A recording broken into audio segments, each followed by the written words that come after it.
Soon afterward, Jesus traveled through cities and villages, preaching and proclaiming the good news of God's kingdom. The 12 were with him, along with some women who had been healed of evil spirits and sicknesses. Among them were Mary Magdalene, from whom 7 demons had been thrown out, Joanna, the wife of Herod's servant Chuza, Susanna, and many others who provided for them out of their resources. When a great crowd was gathering and people were coming to Jesus from one city after another, he spoke to them in a parable. He said, a farmer went out to scatter his seed. As he was scattering it, some fell on the path where it was crushed, and the birds in the sky came and ate it. Other seed fell on rock. As it grew, it dried up because it had no moisture. Other seed fell among thorny plants. The thorns grew up with the plants and choked them. Still other seed landed on good soil. When it grew, it produced 100 times more grain than was scattered. As he said this, he called out, everyone who has ears to hear should pay attention. His disciples asked him what this parable meant. He said, you have been given the mysteries of God's kingdom.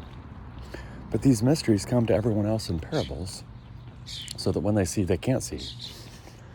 And when they hear, they can't understand. The parable means this: the seed is God's word. The seed on the path are those who hear the word, but then the devil comes and steals the word from their heart so that they won't believe and be saved. The seed on the rock are those who receive the word joyfully when they hear it, but they have no root.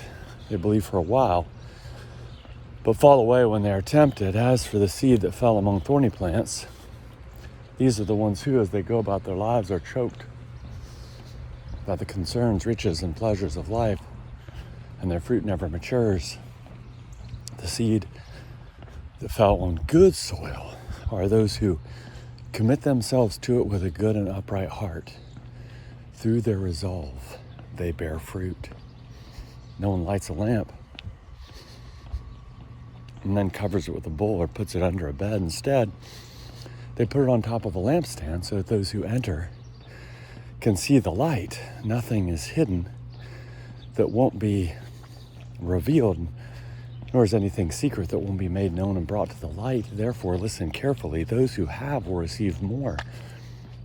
But as for those who don't have, even what they seem to have will be taken away from them. Jesus' mother and brothers came to him, but were unable to reach him because of the crowd. Someone told him, your mother and brothers are standing outside, wanting to see you. He replied, my mother and brothers are those who listen to God's word and do it. One day, Jesus and his disciples boarded a boat. He said to them, let's cross over to the other side of the lake.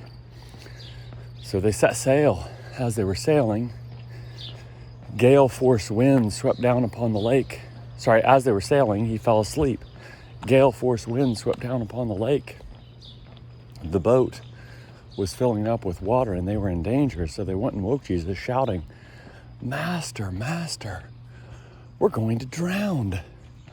But he got up and gave orders to the wind and the violent waves. The storm died down and it was calm. Jesus said to his disciples, where's your faith? Filled with awe and wonder, they said to each other, who is this? He commands even the winds and the water, and they obey him. Jesus and his disciples sailed to the Gerasenes land, which is across the lake from Galilee.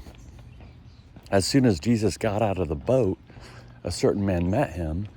The man was from the city and was possessed by demons. When he saw Jesus, he shrieked and fell down before him. Then he shouted, what have you to do with us, Jesus, Son of the Most High God? I beg you, don't torture me. He said this because Jesus had already commanded the unclean spirit to come out of the man. Many times I'd taken possession of him. I think I skipped something. The homeless and naked part. Many times I'd taken possession of him so that he would be bound with leg irons and chains and placed under guard. But he would break his restraints and the demon would force him into the wilderness. Jesus asked him, what is your name? Legion, he replied, because many demons had entered him. they pleaded with him not to order them to go back into the abyss. A large herd of pigs was feeding on the hillside. The demons begged Jesus to let them enter the pigs. Jesus gave them permission, and the demons left the man and entered the pigs. The herd rushed down the cliff into the lake and drowned. When those who tended the pigs saw what happened, they ran away and told the story in the city and in the countryside. People came to see what had happened.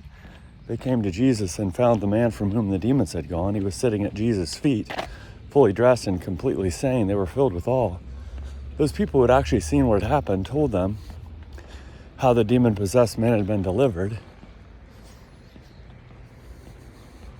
Then everyone gathered from the region of the Gerasenes asked Jesus to leave their area because they were overcome with fear.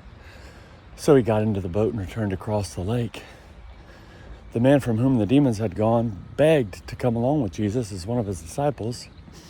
But Jesus sent him away, saying, "Return home and tell the story of what God has done for you." So the man went throughout the city, proclaiming what Jesus had done for him.